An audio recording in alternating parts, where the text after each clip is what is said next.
untuk guru kelas 5 dan kelas 6 di SDN Budi 1. Untuk mempersingkat acara, langsung saja kita mulai sesi pertama dengan pembukaan. Begitu, marilah kita mengucapkan basmalah bersama-sama. Bismillahirrahmanirrahim.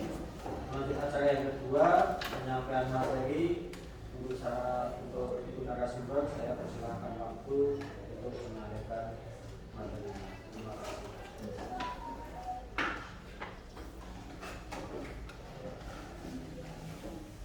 Bismillahirrahmanirrahim. Assalamualaikum warahmatullahi wabarakatuh. Waalaikumsalam warahmatullahi wabarakatuh. Alhamdulillah Bapak Ibu, terima kasih sebelumnya saya sudah diberi izin untuk bisa diseminasi dalam tugas saya di modul 1.4 ya Bapak Ibu ya. Kebetulan ini saya di sini bukan sebagai narasumber, kita sharing-sharing saja ya, kita belajar bersama tentang budaya positif Bapak Ibu. Sebelumnya saya sudah kenal Pedera ya? Kalau boleh saya kenalan dulu mungkin enggak? Kalau kenal Pedera saya oke. Perkenalkan saya Fitri Handayani Bapak Ibu dari SD Negeri Menuran 1. Kebetulan seangkatan dengan Mbak Ika CPG angkatan 7 Bapak Ibu. Ini masih calon guru penggerak, jadi masih sama-sama belajar dalam guru penggerak ini Bapak Ibu. Nah, di dalam budaya positif ini nanti kita akan belajar 6 poin Bapak Ibu, belajar bersama. Yang pertama yaitu tentang disiplin positif dan nilai-nilai kebajikan universal. Kemudian teori motivasi, hukuman, konsekuensi, dan restitusi. Kemudian yang ketiga keyakinan kelas, yang keempat kebutuhan dasar manusia, yang kelima posisi kontrol, dan yang keenam segitiga restitusi. Menurut informasi di pas klasikal dulu itu sudah pernah mendapat segitiga restitusi ya Bapak Ibu ya? Iya, tidak apa. Nah sebelum sampai ke segitiga restitusi ada beberapa tahapan yang harus kita yakinkan dulu dalam diri kita Bapak Ibu ya, nomor 1 sampai nomor 5 itu. Sebelumnya kita ke pertanyaan pemantik dulu. Menurut Bapak dan Ibu sekalian, kalau hukuman itu bisa buat mendisiplinkan anak? Hukuman. Coba yang setuju boleh angkat tangan. Di hukuman itu bisakah mendisiplinkan anak? Monggo yang setuju? Kalau yang tidak setuju? Kok tidak ada yang kena? Ini setuju monggo tadi kita Bapak Ibu sama-sama. Oh, enggak apa-apa. Ini namanya pertanyaan pemantik, jadi tidak perlu takut karena kan kita belum belajar. Jadi kalau mau salah ya enggak apa-apa. Namanya juga belum belajar, belum jadi belajar. Kira-kira hukuman dapat mendisiplinkan anak mboten menurut jenengan?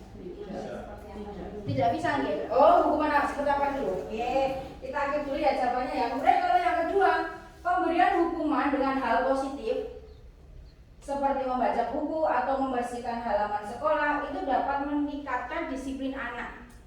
Hukumannya positif. Saya kan mboten.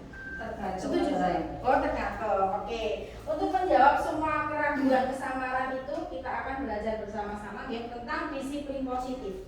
Nah, disiplin positif itu adalah sebuah proses di mana kita itu melakukan pendekatan kepada anak, menerapkan kontrol diri kepada anak, kemudian membentuk kepercayaan diri anak. Itu guys. Jadi kita dekati prosesnya, itu kita hayati, kemudian kita bentuk kepercayaan diri anak untuk melakukan hal-hal yang baik. Jadi disiplin positif itu berbeda dengan hukuman ya. Walaupun pada kenyataannya untuk mendisiplinkan anak itu kadang juga masih ada yang menggunakan hukuman. Nah, kalau nilai-nilai kebajikan universal itu adalah tujuan mulia yang ingin dicapai setiap individu. Kalau sementara ini nilai-nilai kebajikan yang ingin dicapai oleh kita sebagai guru, kita itu ingin menanamkan anak untuk bisa paham tentang profil pelajar Pancasila. Ada 6 karakter profil pelajar Pancasila. Jadi sebagai murid itu kita menginginkan mereka itu paham benar-benar tentang nilai-nilai kebajikan universal yang ada di profil pelajar Pancasila. Untuk mudah mengingat tentang profil pelajar Pancasila, Bapak Ibu sudah pernah bernyanyi bersama murid-muridnya belum? Belum ya? Oke, saya ajari menyanyi dulu. Ini adalah ice breaking kesukaan saya beserta anak-anak. di kelas saya. Karena apa? Supaya mereka itu paham, oh iya, aku ini harus jadi pelajar Pancasila. Makanya ini saya aplikasikan dulu, nanti kita bisa nyanyi bersama-sama.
Lanjut Bapak Ibu ke poin yang kedua tentang teori motivasi, hubungan, konsekuensi, dan restitusi. Ini kalau sudah pernah dapat restitusi pasti sudah bisa membayangkan ini hubungannya yang seperti apa, konsekuensi yang seperti apa, restitusi yang seperti apa nih. Jadi akan lebih cepat ini nanti. Nah, teori motivasi Bapak Ibu.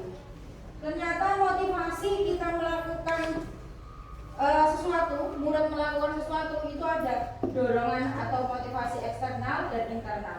Nah, motivasi internal inilah yang akan menjadi tujuan dalam budaya positif ini. Jadi dari dalam hati, sakjroning atine melakukan sesuatu itu tidak ada paksaan, tidak ingin hanya mendapatkan pujian, itu ya.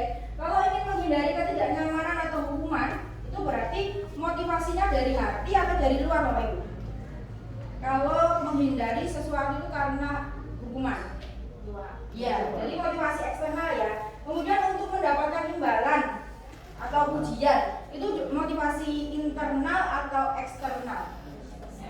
Iya, berarti yang bagus itu motivasinya eksternal atau internal? Iya, dari diri, dari dalam hati. Itulah yang menjadi tujuan dari budaya positif atau disiplin positif. Sebentar, ini kok jadi terima kasih semua ya? Nah. Kok jadi terima kasih semua? Ini tadi kepencet apa ini tadi?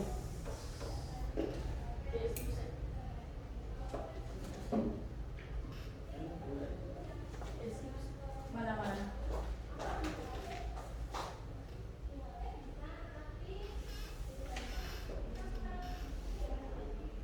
Kita tadi sampai di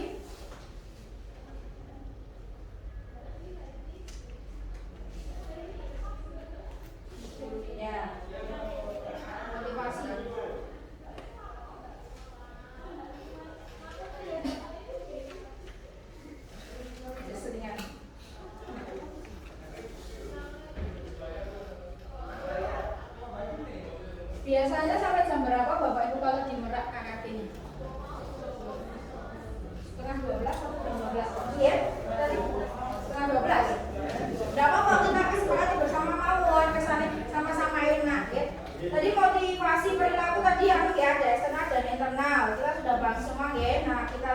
seperti yang dikatakan oleh Ki Hajar Dewantara. Merdeka itu artinya tidak terlepas dari perintah, akan tetapi juga cakap untuk memerintah diri sendiri.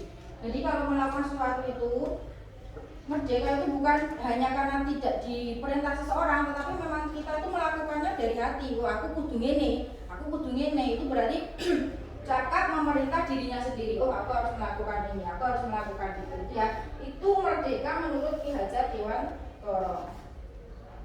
Nah, di sini kita akan membedakan Bapak Ibu antara hukuman, konsekuensi, dan restitusi. Kita langsung ke kasus ya, ke situasi. Di sini saya mau meminta bantuan untuk Bapak Ibu membacakan situasi.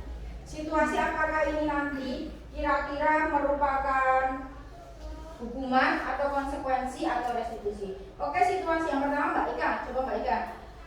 Mbak Ika sebagai anak saja. Oh ya. Saya terlambat, Pak. Letakkan tas kamu di kursimu lalu maju ke depan. Angkat satu kakimu di depan kelas. Nah, ini kira-kira hukuman, konsekuensi atau restitusi Bapak Ibu. Hukuman, konsekuensi atau restitusi? Hukuman ya. Ya, ini apa-apa kita coba dulu hukuman. Next, situasi kedua Mbak Nurul, coba yang A. Saya terlambat, Pak. Oke, kamu tahu kan kalau datang terlambat harus ngapain? Tahu, Pak. Saya harus menyapu kelas pada waktu istirahat nanti. Nah, ini menyapu kelas habis istirahat. Hukuman, konsekuensi atau restitusi? Konsekuensi. Nah, alhamdulillah ini suaranya udah agak ya. Nah, sekarang yang ketiga. Mbak Betty lagi jawab. Mbak Laras nggih. Mbak Laras coba yang A. Saya terlambat, Pak. Ya, Bapak juga pernah terlambat waktu SD dulu. Tidak ada manusia yang sempurna. Kamu pasti punya alasan kenapa kamu terlambat. Iya, Pak. Saya nonton film di televisi sampai kelamaan. Nonton TV memang menyenangkan, tapi kamu harus ingat, kamu adalah seorang pelajar yang besok pagi harus belajar di sekolah. Apakah kamu ingat kesepakatan kelas yang kita yakini yang berkaitan dengan masalah kamu hari ini? Ingat, Pak. Datang ke sekolah tepat waktu. Nah, apa rencana yang akan kamu lakukan agar tidak terlambat lagi? Saya tidak akan nonton TV sampai malam. Baik, semoga rencana yang kamu katakan akan terlaksana dan kamu tidak terlambat lagi. Nah, ini apa Bapak Ibu? Hukuman, konsekuensi, apa restitusi? Restitusi. Kalau dulu sudah pernah dapat restitusi jadi gampang ya. Nah, hukuman itu lebih kayak ke menjudge bocah langsung, dan itu kalau masih hukuman lebih ke fisik. Tapi kalau konsekuensi itu masih agak data-data digunakan. Iya, kamu tahu nggak peraturan seperti apa? Kemudian si anak lebih diberi hukum itu bukan hukuman, tapi lebih diberi ke yang berpositif, agak positif. Cuman kalau restitusi seperti ini ya, jadi ada ditanya dulu bocahnya keyakinannya seperti apa, gitu ya, restitusi. Di kelas kita dulu sudah pernah praktek restitusi belum? Oke, ini ya Bapak Ibu ya. Jadi hukuman, konsekuensi, dan restitusi itu adalah tiga hal yang berbeda. Kalau si hukuman itu dikatakan sebagai identitas gagal, tapi kalau konsekuensi dan restitusi itu identitas sukses. Tapi masih ada tapinya. Kalau konsekuensi itu sifatnya lebih netral ya. Tapi kalau si restitusi itu sifatnya lebih positif. Jadi ada perbedaannya, walaupun sama-sama identitasnya sukses, tetapi si konsekuensi itu lebih bersifat netral. Tapi kalau si positif ini, si positif, si restitusi ini lebih bersifat positif. Nah, kalau si restitusi itu lebih memberikan pilihan ke bocah.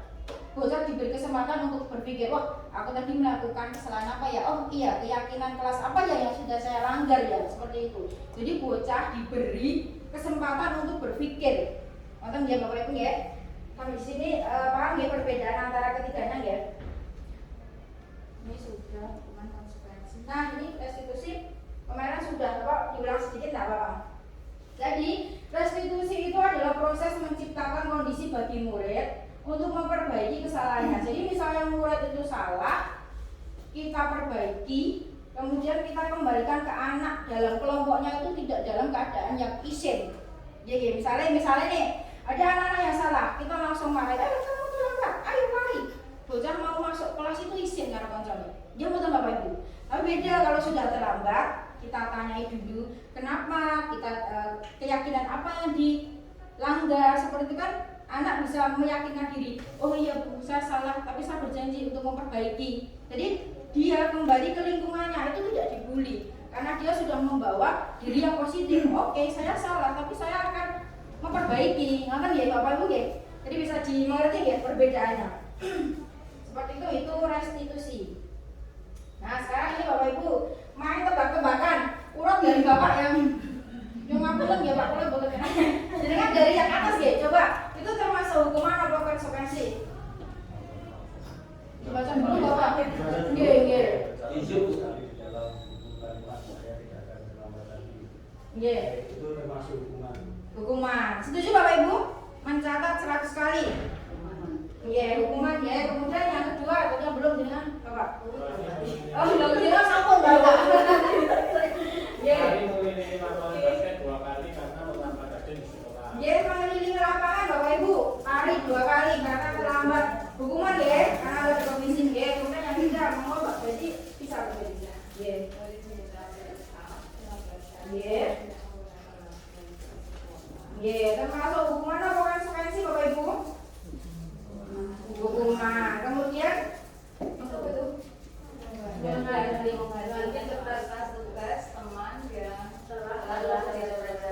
menggantikan kertas tugas yang telah dijelaskan konsekuensi. Betul, Bu.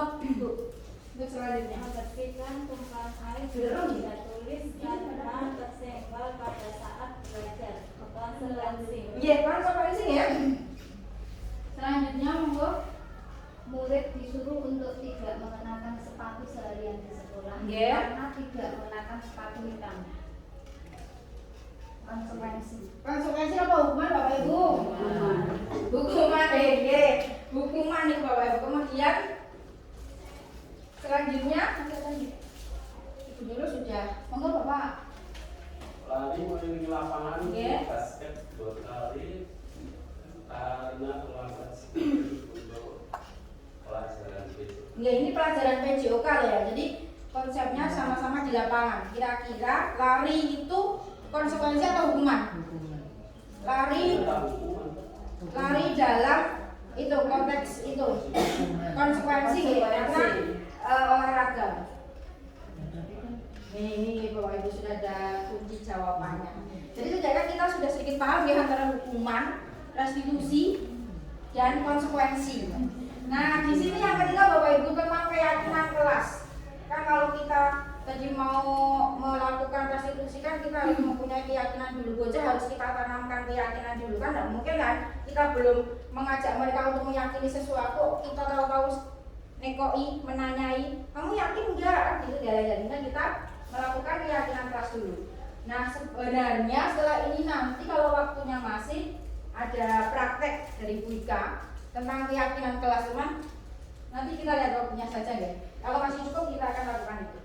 Nah Bapak Ibu, ini ada pertanyaan pemantik lagi. Mengapa tidak peraturan saja? Kenapa kita harus menggantinya menjadi keyakinan kelas? Menurut jenengan pripun? Itu udah jawabannya ada aja loh.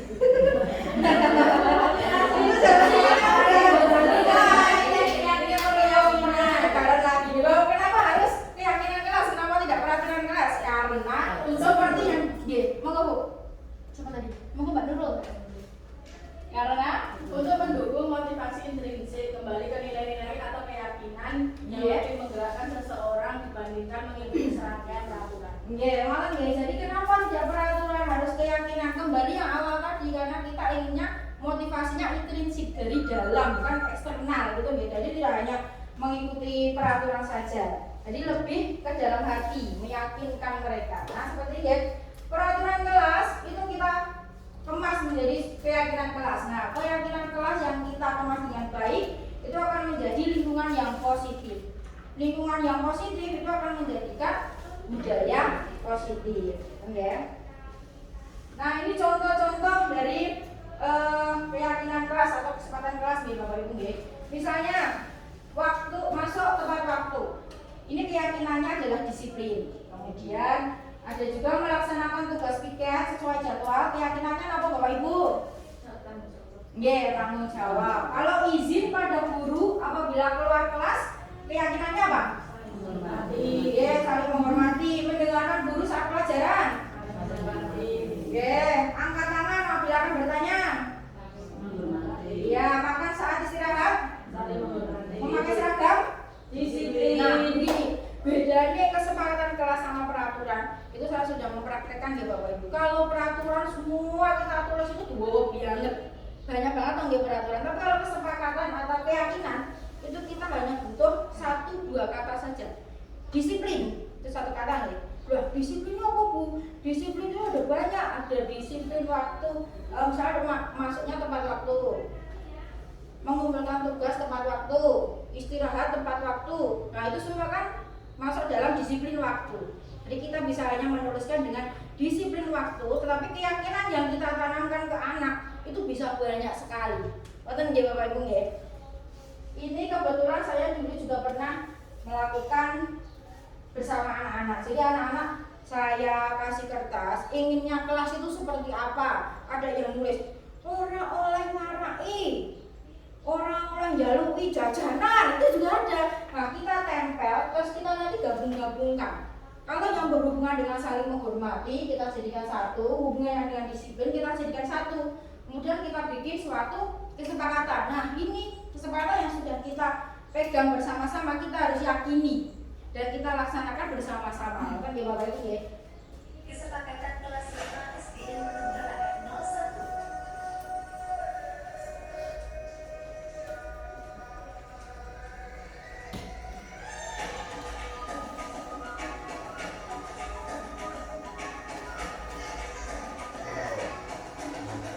Ini anak-anak kan senang sekali Bapak Ibu karena bisa menggunakan keinginan mereka waktu seperti apa.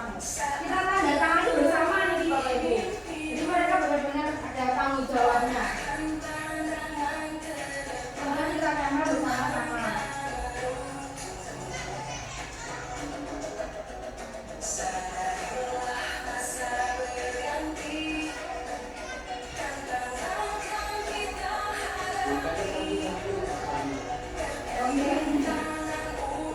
Berganti akan final Pak.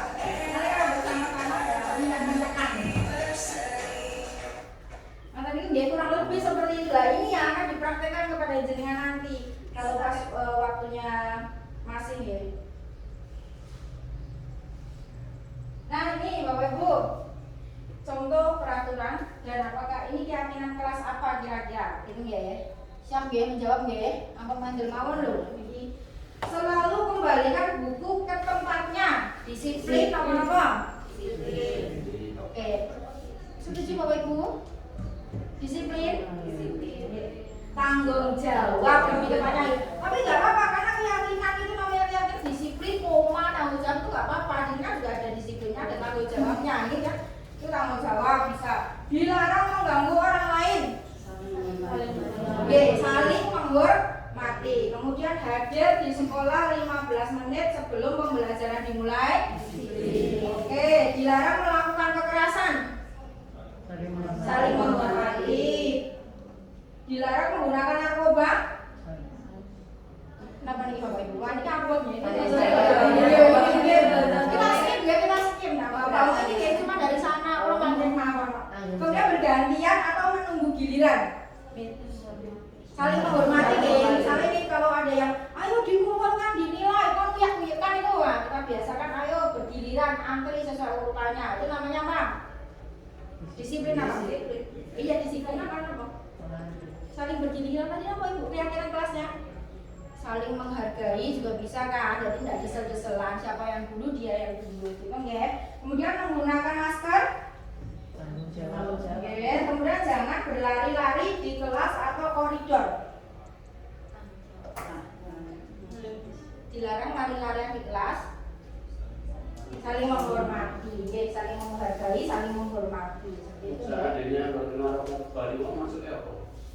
Iku tanggung jawab mungkin nanti melanggar ini jadi kan tidak hanya satu ke Bapak Ibu jadi dalam berlarian di kelas itu ada keselamatan, keamanan seperti itu, keyakinan sesuai keyakinan yang kita tanamkan ke anak. Jadi bisa tidak hanya disiplin juga saja tidak. Makanya ya selanjutnya ini kita belajar tentang kebutuhan dasar manusia.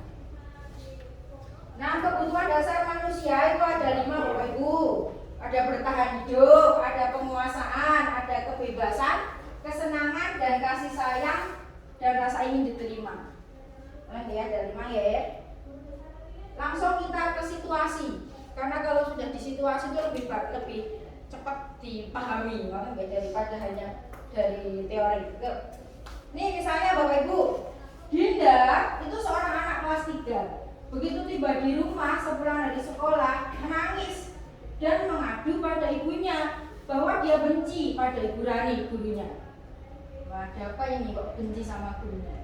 Menurut Anda, kebutuhan apa yang berusaha dipenuhi oleh Dinda jika Dinda berkata seperti ini? Jadi semua itu tergantung perkataannya bocah itu seperti apa. Walaupun nanti situasinya sama, tapi tergantung kalimat yang dikeluarkan itu seperti apa. Misalnya ini ya, Ibu guru bilang aku tidak boleh bersenandung waktu mengerjakan tugas. Katanya kelas harus tenang, tidak ada suara. Kan nggak seru jadinya. Nah, kita kembali coba ke 5 kebutuhan dasar manusia. Kira-kira kalau si Dinda tadi ceritanya begitu tidak boleh menyanyi, kebutuhan dasar apa yang pengen dipenuhi si Dinda? Apakah kebutuhan bertahan hidup, penguasaan, kebebasan, kesenangan, atau kasih sayang? Pengen bernyanyi? Kesenangan. Apa ya? Jadi nyanyi si Dinda itu ingin kesenangannya.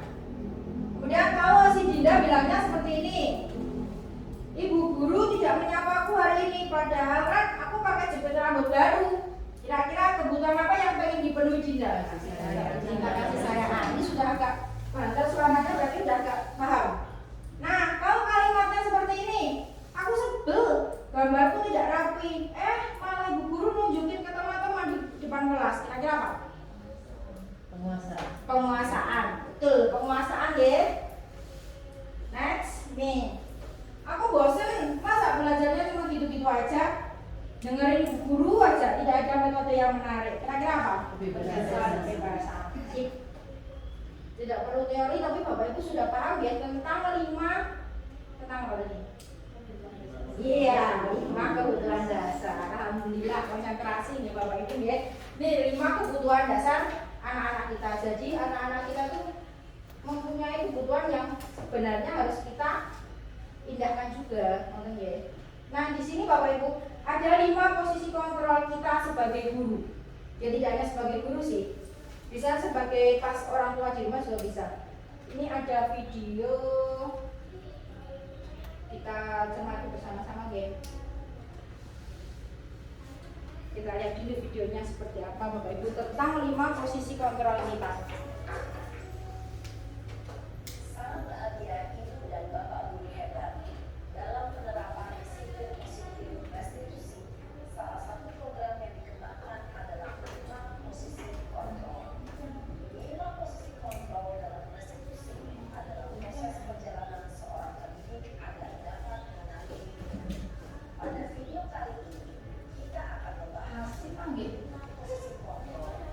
Dilarang ya Bapak Ibu ya dari belakang ya. Ini tentang 5 posisi kontrol kita nih.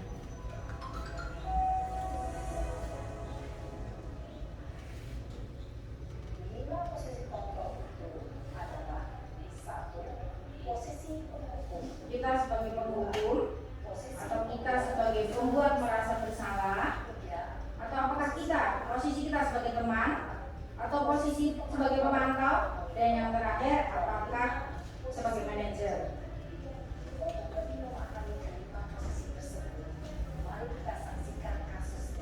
Nah, kita akan langsung ke kasus nih Bapak Ibu supaya bisa lebih real, lebih pahamnya lebih real. Ini posisi sebagai penghukum gurunya ya.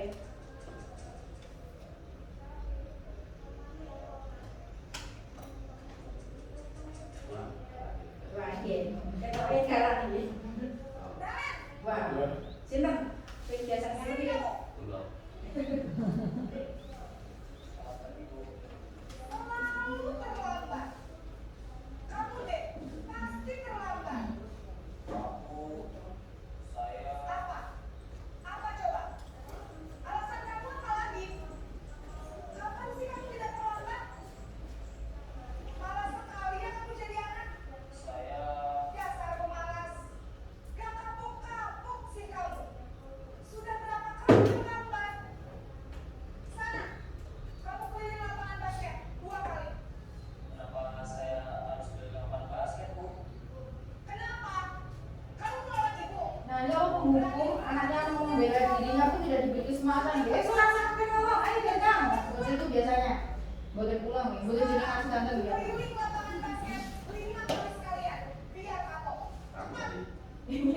Tambahin. Dia ternyata ini Pak. Ini guru sebagai penghukum ya.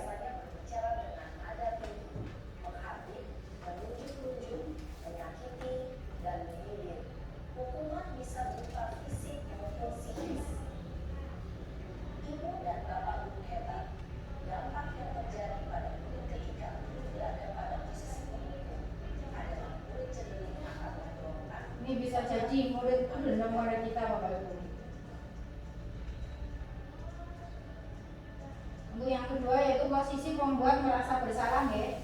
Kita lihat dulu ini ceritanya. Sama sih, cuma beda penanganan gurunya.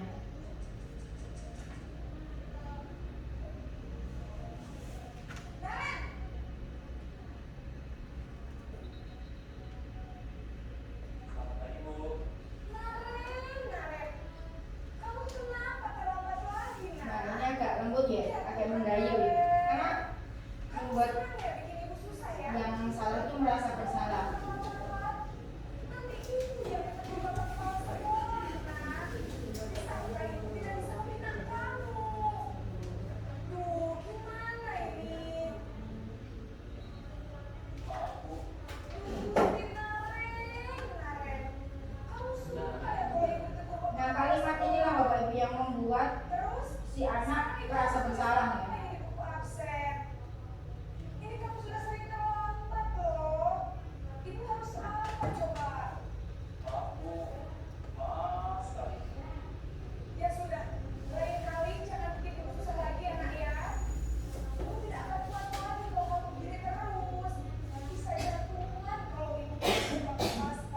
Nah ini semakin merasa bersalah kalau jantungan gurunya ya.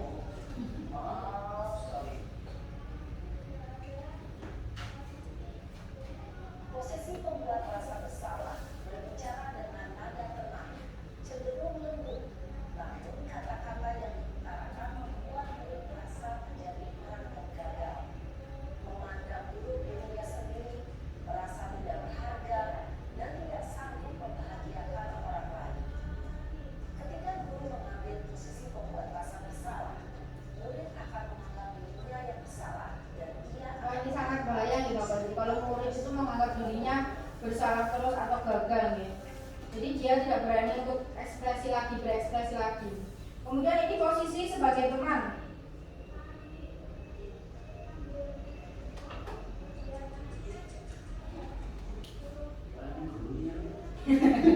Ini posisinya sama Pak. Ini posisi situasinya ekspresi. situasinya masih sama. Nah ini sebagai teman ya. Jadi lebih akrab. Kalimat-kalimat yang digunakan itu lebih akrab. Saya bapaknya saya Bu. kamu malah menyalahkan ibu kamu. Kok terlambat sih? Iya Bu, saya memang terlambat banget tadi. Jadi biarpun saya lincah, tetap gak kejar Bu. Ya sudah sana. Nanti lain kali larinya lebih kenceng lagi ya. Biar gak terlambat lagi. Bikin seneng ibu. Demi ibu. Bisa kan? Bisa lah Bu. Ya sudah sana masuk kelas. Ibu beresin urusan absen kamu. Kamu ini ada les saja. Ada yang seperti ini Bapak Ibu, lebih memposisikan diri sebagai teman ketika bersama murid. Ya, jadi suara guru akan lebih ramah ya, cenderung bersenda gurau. Di beberapa situasi memang kadang kita perlu sebagai teman juga untuk Bapak Ibu ya.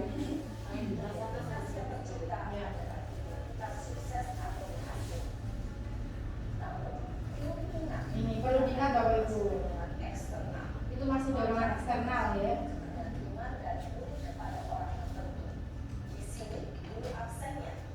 Monggo kalian disambi betul apa-apa nggih Bapak Ibu nggih. Sambil mawon.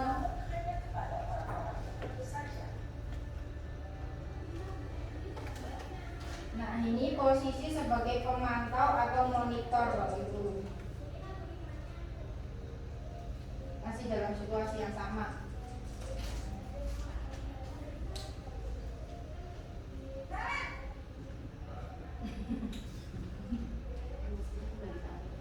Selamat pagi Bu. Naren, apa peraturan sekolah kita tentang jam berapa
hari ini nggak capek ya naren? Setiap hari Senin, Selasa. Lagi ya?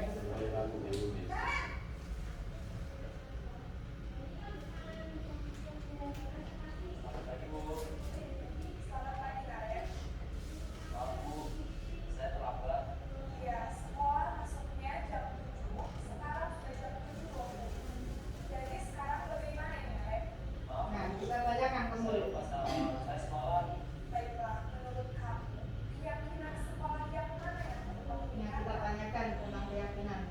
Menghargai diri sendiri dan orang lain tidak Bu. Setuju. Jadi, apakah Karen meyakini prinsip saling menghormati tersebut? Ya Bu, saya meyakininya. Apakah Karen bersedia memperbaiki masalah kekeluargaan ini? Bersedia Bu. Bagaimana kamu akan memperbaiki masalah kekeluargaan ini? Nah, ini kan terlihat anaknya bisa mencari solusi sendiri ya Bapak Saya Ibu ya. mencoba untuk tidak lupa menyetel alarm saya Bu. Baik, kalau Karen mau beralaman di rumah, ada orang yang kira-kira bisa bantu mengingatkan tidak? Ada Bu, kakak saya, Kak Emma. Ada lagi selain KM? Selain Kak Emma, ada ibu saya. Baik, jadi yang mengingatkan Karen adalah Kak Emma dan ibu kamu ya? Kira-kira akan mulai sealarm kapan Karen? Setelah pulang sekolah, akan segera saya lakukan. Baik, jadi Karen akan setel alarm untuk bangun besok pagi dan akan diingatkan oleh kakak dan ibu dan Karen ya?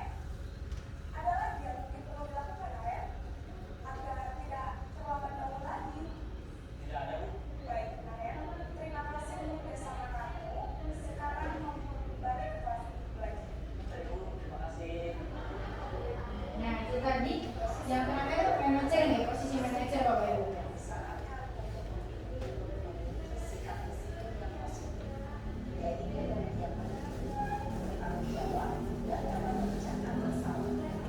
Tujuan dari posisi ini adalah agar guru dapat merefleksi atas tindakannya. Guru akan lebih tulus memberikan pertanyaan-pertanyaan bermakna. Guru memantik muridnya untuk bisa menjawab kesalahan apa yang mereka lakukan, kemudian mereka akan memperbaikinya dengan cara apa, seperti itu nih Bapak Ibu, ini posisi manajernya. Kita mau coba lagi Bapak Ibu sebelumnya ini tentang pernyataan-pernyataan berikut, kemudian siapa yang mengatakannya, apakah penghukum, ataukah pembuat merasa bersalah, ataukah pemantau, ataukah manajer, ya, atau sebagai teman. Nah, ini misalnya saya kecewa sekali dengan kamu, kira-kira siapa yang mengatakan itu? Guru sebagai posisi sebagai apa? Merasa bersalah. Nah, ini kalau Bapak Ibu guru itu nanya ini, udah ditulis video, udah langsung paham ya Bapak Ibu ya, langsung ke situasi itu lebih cepat paham. Kemudian kalau kamu tidak pernah benar melakukannya, kamu tidak pernah benar melakukannya. Nah, apa? Pembuat merasa bersalah atau penghukum? Oke. Kamu tidak pernah benar melakukannya. Lebih ke pembuat merasa bersalah ya Bapak Ibu ya. Jadi kayak anak itu aku salah terus atau orang atau bener toh kan gitu. Terus kemudian ayolah lakukan demi Bapak Ibu gitu tadi. Teman. Iya, pembuat merasa bersalah juga Bapak Ibu. Tadi kan ayolah lakukan demi Ibu. Tadi ada nggak dalam video tadi nggak? Kemudian apakah kamu mau mendapatkan stiker bintang hari ini? Apa kira-kira Bapak Ibu? Siapa yang mengatakan ini? Apakah kamu mau mendapatkan stiker bintang hari ini? Wah, ini agak susah nih. Oke, coba skip yang gampang yang mana Bapak Ibu kira-kira? Kamu selalu yang paling terakhir. Pembuat merasa bersalah lagi. Iya, ini kebanyakan membuat merasa bersalah deh. Kemudian yang terakhir Bapak Ibu, segitiga restitusi ini perlu diulangi betul ya, karena kemarin diklasikan dengan sudah sama Bu Acing ya, dari Al Azhar ya. Kemarin sudah diterangkan tentang segitiga restitusi itu ada 3 tahap. Coba masih ingat betul Bapak Ibu langkah-langkah untuk melakukan segitiga restitusi. Yang pertama apa? Menstabilkan. Masih ada yang ingat betul? Menstabilkan identitas. Kemudian setelah distabilkan identitasnya, yang kedua dilakukan apa Bapak Ibu? validasi kebutuhannya tadi ada 5 tadi ya Bapak Ibu ya, ada kesenangan, kasih sayang, terus apa lagi? Selanjutnya yaitu menanyakan keyakinan. Jadi dari awal sampai akhir ini Bapak Ibu itu berkesinambungan. Semua itu saling membentuk satu kesatuan untuk bisa melakukan segitiga restitusi ini. Karena kemarin Bapak Ibu sudah mendapatkan materi tentang ini, jadi tidak perlu saya ulangi lagi ya. Ini saya cuma mau memberi sedikit video di mana saya kebetulan mendapatkan tugas untuk melakukan segitiga restitusi. Nah ini saya setelkan Bapak Ibu.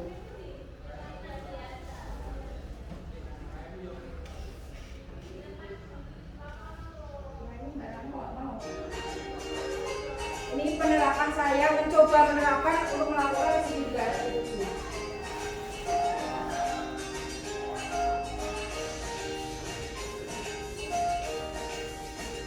Ini langkah-langkahnya. Kasus yang pertama ada 2 kasus dalam video ini nanti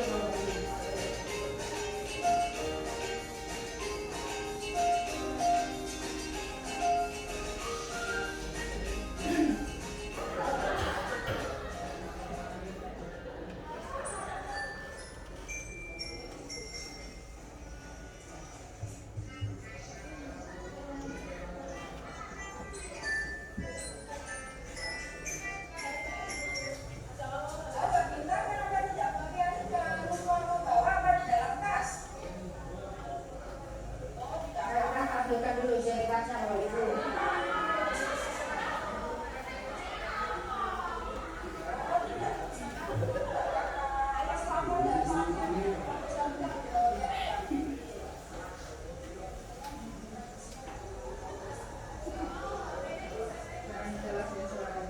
Karena di luar ruangan itu.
mendorong bocah untuk mencari solusi Bapak Ibu. Kita tanya-tanya biar mereka menjawab sendiri apa yang mau mereka lakukan.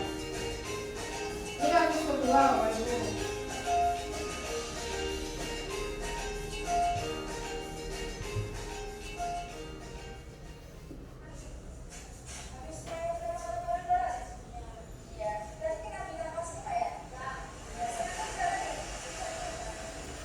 Yes.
saja Bapak Ibu ya, aksi nyata saya dalam mencoba melakukan segitiga restitusi ya, yang ada 3 tahapan. Kita stabilkan identitasnya dulu. Jadi anak-anak itu kalau melakukan kesalahan jangan langsung iya tuh, kok salah tuh, kok ini tuh, tapi nggak kita tanya dulu, kita stabilkan. Oh tidak apa-apa, mungkin kamu baru sekali ini melakukan kesalahan, atau mungkin dulu Bu itu juga pernah melakukan kesalahan itu, tapi kita buat lebih baik lagi. Setelah kita stabilkan, dia tidak begitu merasa terjatuh sekali, kita stabilkan, kemudian kita validasi dulu tindakannya. Setelah itu kita tanyakan keyakinan apa yang kamu langgar, kenapa kamu tadi lempar-lemparan bola di saat masih banyak teman-temanmu berlalu lalang di halaman sekolah kok sudah main lempar-lemparan bola, itu kamu melanggar keyakinan kelas apa? Oh, keyakinan kelas saling menghormati, seperti itu nih Bapak Ibu ya.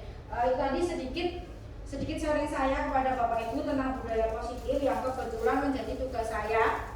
Dan ini tadi saya belum minta izin kepada Bapak Ibu, selama ini tadi saya rekam di Bapak Ibu ya.